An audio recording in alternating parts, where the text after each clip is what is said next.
Hello everyone, and welcome to the showdown between Norsca, who's going to be led by Wulfric, and the High Elves, who are going to be led by the Pigeon Queen. But guys, she's not actually going to be on her pigeon. If memory serves, I think she's on foot. So let's go ahead and check. And it looks like Alariel's actually going to be on foot.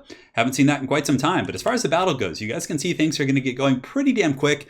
He had a pretty forward vanguard here of the Reaver Archers, which are a great choice against Norsca. In terms of combat stats, they have pretty damn good melee stats, 32, 34, and 27. So if I am able to catch them with Marauder Horsemasters, for example, or Horsemen, these are just the throwing axe variant, he's going to be able to beat me in melee. They can outkite me. They can outrange me. These guys are a very, very strong pick. To counteract them, I do have a couple groups of the Norscan Ice Wolves who have 95 speed compared to the 90 of the Reavers. So if you manage to get close enough and they just kind of dart at the last second, you can usually catch them, at which point the Frost Wolves with their Frostbite and the supporting throwing axes should be able to do pretty well. But very rough initial start. He took a very nasty position here. So I totally forgot about this on this map. Normally, most people deploy here. I didn't think that he would have the capabilities of getting his entire army up here on this hill, which kind of, counters my strategy in many ways, right? Norsca is one of those armies in which you want to wrap around, you want to get around the flanks and pressure from all angles. You're kind of like a Zerg army, right? So the High Elves being able to cut, they have to allocate no defensive resources to defending this Eagle Claw Bolt Thrower and this Lothern Sea Guard. So yeah, really, he has an entire free flank and I'd really just have to crash into his spears, but not to say it's not possible. There are some ways to punish this style of play. If you're using like pendulums and certain AoE effects, it can be really good. So hopefully Wulfric's pirate ship can do pretty well here. Anyways, front line just going to be champs. Champs are good against spearmen. They're good against most high elf infantry. Very good in that long fight. I have a couple groups of Fimir supporting, so I wasn't sure if he was going to go with like White Lions and heavily armored infantry. And honestly, Phoenix Guard, yes, are a bit of a counter against Miststalkers and Fimir in general. But if you have Marauder champs fighting them and the Fimir are on top of them, they're going to sunder the armor, make the champs do more damage. It's a pretty good combo for sure. But the biggest thing to worry about here is going to be the missile play. Two doggies, I do have Wulfric the Wanderer and a Deathcaster. Deathcaster is not a bad choice, but in retrospect, I think Shadows is usually the better pick against High Elves because Melkos is really good for slowing down their heavy cav, does damage against these very durable units here with high physical resist like Phoenix Guard and Pendulum is just so damn good. But Death is good as well. Spirit Leech very good against Lords and high value targets. Faded Buna against Phoenix Guard is going to be great, so there is plenty it brings to the table. So I have two doggies, Norscan Ice Wolves on the flanks, and that's pretty much it. My opponent, great pick here. He's got three Reaver Archers, which I like a lot. On the high ground, he's got Lothern Sea Guard, also a pretty good choice, very tough to kill. Great melee defense, anti-large against Trolls and Fimir, and he does have one group of the Sisters of Averlorn to really punish my Fimir here. And on top of that, he does have the Keepers of Flame. So the Keepers of Flame are the Regiment of Renown of the Phoenix Guard. And these guys are tough to kill. These guys are just linebackers, 53, 65 in terms of their respective combat stats. And on top of that, they have a whopping 30 physical resist. So these guys are going to be very tough to crack for my champs, but we'll see if we can make it happen. In the back, I think he has, just Lothern Sea Guard, a Bolt Thrower here, which I pretty much can't get to, unfortunately. So that's going to be a little bit tricky, but guys, let's see if we can conquer this this hill position here. It's going to be a fierce one for sure. So over here, we do have the Reaver Archers kind of swooping in, doing a little bit of free poking, but at this point, I was able to get my doggies from out and around the flank, and I have a pretty good angle of pursuit here. I'm probably going to be able to catch them. It's going to be relatively close. Some throwing axes coming in, actually picking off a couple of those Reavers, so quite happy about that. And yeah, look at that massive volley. Throwing axes actually doing pretty well. And normally, if I didn't have the dogs, he would probably turn and fight me and would be able to win that 3-on-3 engagement. But with the Frostwolves literally nipping at the heels of these horses, it's not a bad situation. These guys are, somewhat burly as far as like hound units goes. They have 42 weapon strength, and the Frostbite is going to be huge if I'm able to catch them. In the high ground, things are getting a little bit messy. I'm going to be advancing here. I did get Wulfric's pirate ship right down the formation here of the Lothern Sea Guard. I was able to do some okay work. I definitely should have hit the Sisters of Avalorn, as they're, not as important as or the Sisters are much more important than the Lothern Sea Guard. Anyways, over here in the skirmish fight, I am able to catch one group of these Reavers, so they're getting dragged down pretty bad by the dogs. So this is a huge catch. Each of these guys, I think, cost 750, so in total it's going to be over 2,000 gold if I can catch all of these guys. Not to say it's going to be like a dead even trade because I am still taking damage, but these guys are wavering. They're pretty beat up. The dogs and the horsemen are going to be attacking the Reavers here, and I really wanted to send the horsemen in to help because the horsemen, even if I was able to catch them, would normally, like I said, lose in 1v1. So you really need the dogs plus the throwing axes here to really drag these guys down. So my apologies, little Wookiees grumbling in the shadows over here, but Marauder horsemen should be able to finish these guys off. I think with the dogs, I should be able to kind of crowd them. So that's a very good situation, but in the main part of the battlefield, it's not going so good. You can look here and see a very good net of Ammontok. So he does also have a light wizard for nets, and he has all the staff items, and he's able to just pin down my Miststalkers. Even though they have decent missile resist, I'm going to be running into the trees. I can't really take that pounding firepower, and we're going to be charging into the front line. So a little bit sloppy sending the two champs in to fight the same group here. I definitely should have had one up on the high ground, but I'm pretty sure I do rectify that in a moment. Over here, Wulfric's going to be helping. The Sword of Torvald will be going down, fight or die. I'm just basically I see that this is a bit of an opening, right? Champs are going to really beat down Spearmen here, and you can see it's going pretty well for me, but yeah, that missile fire is just so nasty, really just melting my Famir here, and I really can't kind of pressure this flank because of the nature of the terrain. So my Deathcaster here was a little bit out of position as well. He's just kind of lurking in the trees, and I was trying to run him over here to get him back behind his lip so my opponent couldn't target me, but then I was a little bit indecisive. I tried to run back to the trees, and he's getting huge focus fire, doing a bunch of damage. So the Fate of Buna has gone down on these Phoenix Guard right here. It's definitely wearing those guys down. It's still very sloppy play for me, letting these two champs fight on top of each other. I mean, I guess a couple extra models do get in, but I should have been hitting these Spearmen because they would have buckled really quick.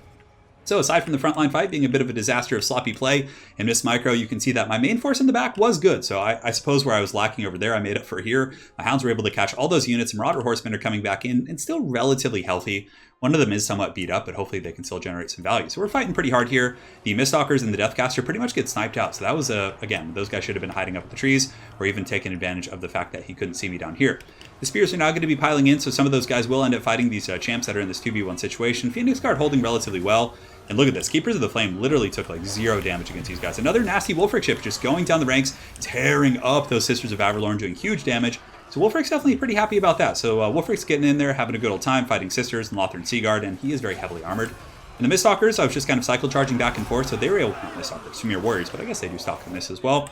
They're able to come in here and start clubbing these Spearmen from the back. I use their mass to push through, and then I rear charge to help break these Spearmen, and the Norsca Marauders should be able to kind of push through here and do some pretty good work.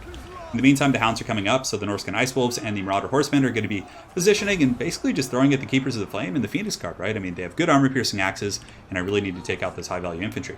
The Miststalkers kept coming back, and my opponent was pretty privy to that. Every time they came back, he was just kind of focusing them down, which is fine. I suppose it's better than having my healthy group get pounded here. And I am able to sneak some dogs in through the back, so the doggies are going to be charging on the Bolt Thrower here and just kind of disrupting them, as well as the Lothern Seaguard. So this is a really good situation. Finally, I've shut down the Bolt Thrower. It's going to take a lot of the pressure off my Famir and some of my bigger targets here. Yeah, the other dogs are going to pile in as well, and the problem with Norscan Hounds, which I actually forgot in this game, is that the Norscan Ice Wolves are actually large, whereas Chaos Poison Warhounds and regular Warhounds are small, infantry size, but these ones actually count as large units, so the Lothern Seaguard and these anti-large spear units are going to be really good here. Some Marauder Champions getting the Fighter Die. Wolfric also coming back here as well. The Famir have piled in and are going to be doing some serious pounding here on the Sisters, which I know you guys love to hear, but those Famir Warriors definitely paying their dues, up to 48 kills. I mean, based on what my opponent brought, they definitely weren't the best pick, but a lot of High Elves will bring, Dragon Princes, and sometimes you'll see like elite infantry, so having the Famir, I think, is a pretty good little mix. The Marauder Horsemen here with the throwing axes just going to be kind of poking in, and they're starting to do a little bit of HP damage against the Keepers of Flame. The most damage they've taken all game. Those guys, I was really surprised at how little damage they took. That was like insanity. They just held to the bitter end.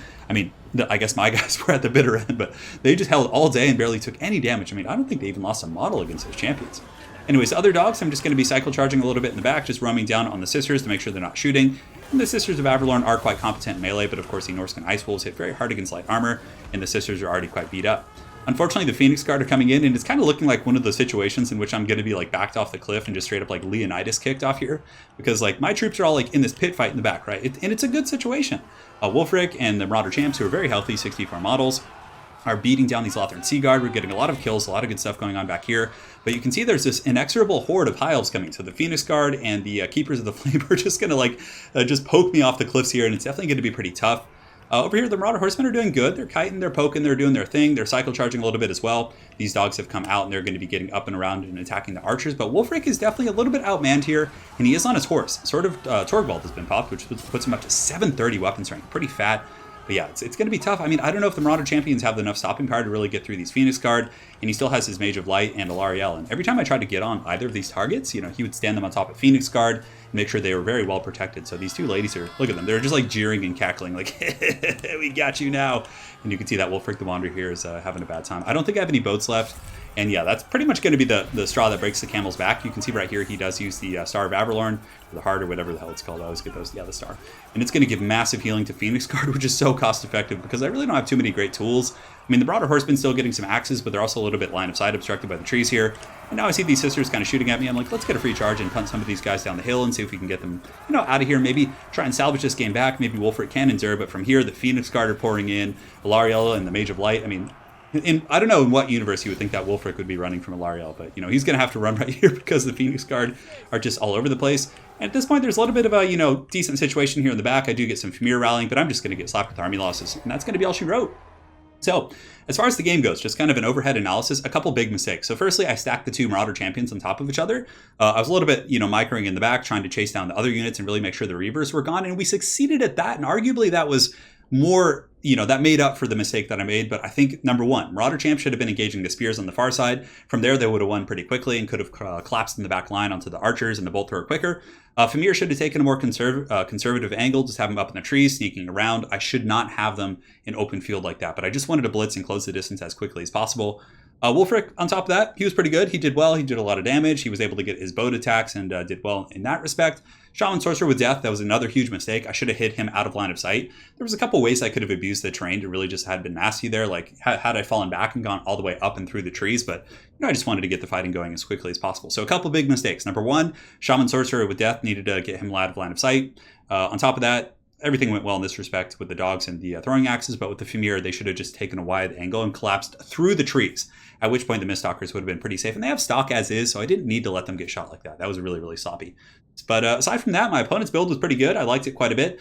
I don't know if it would have worked so well in open field, like had we both been fighting on like a regular battlefield and there wasn't like terrain to hide one of your flanks on, but because like then I could have collapsed him with dogs earlier. I could have gotten some of my Marauders up and around most likely. But yeah, based on, he played the map well. He probably knew what map it was and built the army around it in conjunction with his deployment zone. And yeah, it was really strong, honestly. I thought his focus fire was really good.